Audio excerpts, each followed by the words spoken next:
Alright, so I've already copy and pasted my poem that I chose into the Google Doc.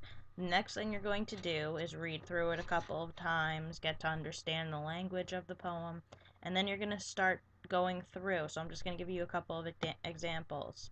So I read through and I saw like a white piece of rigid cloth, a rigid satin cloth. What is it describing?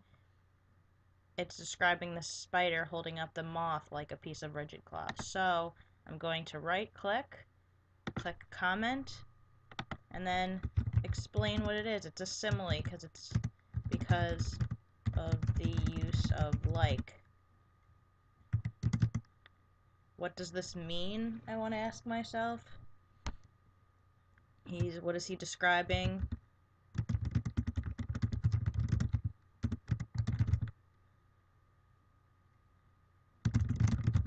How the spider is holding the moth. And maybe if you want to give a little bit about a past experience, prior experience. When I look at spider webs and see insects caught, they do remind me of this.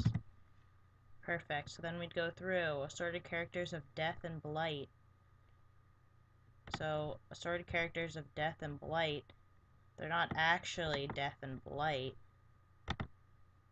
Maybe that's more of a metaphor or symbol. So the characters, symbols of death, because they are trapped and about to be eaten. And if you want to again put some other kind of comment, and then you can always go back and there's my comment. I forgot to press comment. So after this, you're going to be able to finish the rest of your part. A flower like froth right there, 2 F's. So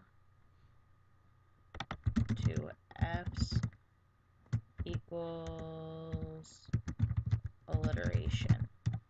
I'm sure you get the idea. So you'd go through and come up with as many different examples as you can. Maybe even just put a general comment about what the meaning of the poem is, why the poet wrote what he did, what was the message, and that should be it.